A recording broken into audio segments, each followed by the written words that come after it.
ಬೆಳಗಾವಿಯಲ್ಲಿ ಇಎಸ್ಐ ಆಸ್ಪತ್ರೆ ನಿರ್ಮಾಣ ವಿಚಾರಕ್ಕೆ ಸಂಬಂಧಿಸಿದಂತೆ ರಾಜ್ಯಸಭಾ ಸದಸ್ಯ ಈರಣ್ಣ ಕಡಾಡಿಗೆ ಮಾಹಿತಿಯ ಕೊರತೆ ಇದೆ.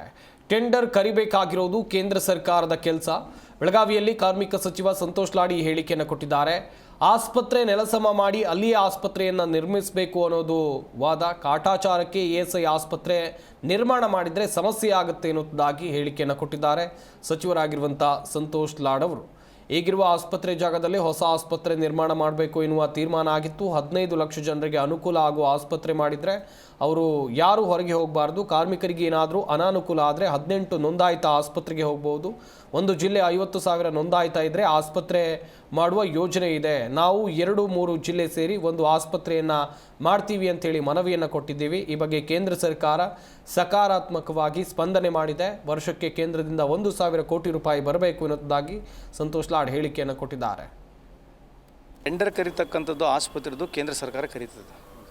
ಡಿಮಾಲಿಷ್ ಮಾಡಬೇಕು ಅಂತ ಹೇಳಿ ನಾವು ಹೋಗಿ ಅಲ್ಲಿ ಒಪ್ಪಿಕೊಂಡು ಅಲ್ಲೇ ಮಾಡಬೇಕಂತಕ್ಕಂಥದ್ದು ವಾದ. ಇದು ಭಾಳ ವರ್ಷದಿಂದಲೇ BJP ಸರ್ಕಾರದಿಂದಲೇ ಇದನ್ನು ಬೆಳೆಸಬೇಕು, ಇದನ್ನು ಬೆಳೆಸಿ ಹೊಸದು ಮಾಡಬೇಕಂತಂದಾಗ ಅಭಯ್ ಪಾಟೀಲ್ರವರು ಅವರು ಯಾವುದೋ ಒಂದು ಏರಿಯನ್ನು ತೋರಿಸಿದ್ರು. ನಾನು ಸ್ವತಃ ಅಲ್ಲಿ ಹೋಗಿದ್ದೆ. ನಾನು ಸ್ವತಃ ಹೋಗಿ ಇನ್ಸ್ಪೆಕ್ಷನ್ ಮಾಡಿ ಆ ಜಾಗ ಸೂಕ್ತ ಅಲ್ಲ ಅಂಥೇಳಿ ಭಾಳಷ್ಟು ಜನರು ಇಲ್ಲೇ ಬಂದದ್ದು ಸೆಂಟ್ರಲ್ಲಿದೆ, ಇಲ್ಲೇ ಮಾಡಬೇಕಂತಕ್ಕಂಥ ತೀರ್ಮಾನ ಬೋರ್ಡ್ನಿಂದ ಮಾಡಿ ಕಳಿಸಿದ್ವಿ. ಟೆಂಡರ್ ಕರಿಬಾರ್ದಂಥದ್ದು ಕೇಂದ್ರ ಸರ್ಕಾರನೇ ಮಾಡೋದು. ಟೆಂಡರ್ ಕೂಡ ಕರೆದಾಗಿದೆ. 1-2 ಬಾರಿ ಟೆಂಡರ್ ಕೂಡ ಕರೆದಾಗಿದೆ. 3ನೇ ಬಾರಿ ಟೆಂಡರ್ ಕ್ರೈಟೀರಿಯಾ ಸೆಟ್ ಆಗಿಲ್ಲ ಅಂಥೇಳಿ ಅಲ್ಲಿ ವ್ಯಾಪ್ಕೋಸ್ ಅಂತ ಒಂದು ಯಾವುದೋ ಕಂಪ್ನಿ ಕೊಟ್ಟಿದ್ದಾರೆ. ಸೊ ಟೆಂಡರ್ ಕರಿಬೇಕು, ಎಕ್ಸಿಕ್ಯೂಷನ್ ಮಾಡ್ತಕ್ಕಂಥ ಕೆಲಸ ಕೇಂದ್ರ ಸರ್ಕಾರ ಮಾಡುತ್ತೆ. ESI ಆಸ್ಪತ್ರೆ ಇರ್ತಕ್ಕಂಥದ್ದು. ಅದಾದ ನಂತರ ESI ಆಸ್ಪತ್ರೆ ನಾವು ಬಾಡಿಗೆಗೆ ಮಾಡಬೇಕಂತೇಳಿ 3-4 ಸಲ ನಾವು ಅದು ಪ್ರೊಸೀಜರ್ ಪ್ರಕಾರ ಟೆಂಡರ್ ಕರಿಬೇಕು. ಅಲ್ಲಿ ಜನ ಬರಬೇಕು, ಒಪ್ಪಬೇಕು, ನಾನು ಆಸ್ಪತ್ರೆಗೆ ಕೊಡ್ತೀನಿ ಅಂತ ಹೇಳಬೇಕು.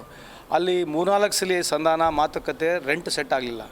ಈಗ 1 ವರ್ಷ ಆದಮೇಲೆ ನಮಗೇನು ಕೇಂದ್ರ ಸರ್ಕಾರ ಲೆಟರ್ ಬರೆದಿದೆ ಅಂತಂದರೆ ನಾವು ಯಾವುದೇ ESI ಆಸ್ಪತ್ರೆನ ನಾವು ರೆಂಟಲ್ ಆಸ್ಪತ್ರೆಯಲ್ಲಿ ಮಾಡೋಕ್ಕೆ ಬರಲ್ಲ ಅಂತ ನಮಗೆ ಲಿಖಿತ ರೂಪದಲ್ಲಿ ಕಮ್ಯುನಿಕೇಷನ್ ಮಾಡಿದ್ರೆ ಅದನ್ನು ಕೊಡ್ತೀನಿ. ಸೊ ಜಿ ಕನ್ನಡ ನ್ಯೂಸ್ ಈಗ ನಿಮ್ಮ ಮನೆಯಲ್ಲೇ ನೋಡಿ. ಎಲ್ಲ ಕೇಬಲ್ಗಳಲ್ಲಿ ಈಗ ಲಭ್ಯ. ನಿಮ್ಮ ನೆಚ್ಚಿನ ಜಿ ಕನ್ನಡ ನ್ಯೂಸ್ ಈಗ ಸನ್ ಡೈರೆಕ್ಟ್ ನಲ್ಲಿ number 292, Tata play number 1664, Jio TV number 1334, NXT digital number 30, in cable number 30, city networks 51, U digital number 162, GTPL number 17, Rockline telecommunications number 42, Shri Basaveshwara cable number 168, rural cable network 60, Vinayaka digital 57, Abhishek cable 821, city channel 53, Siddeshwara cable network 57, V4 digital Infotech 628, Surya digital networks 53, Gajanan digital number 836, Malnad Infotech Private Limited number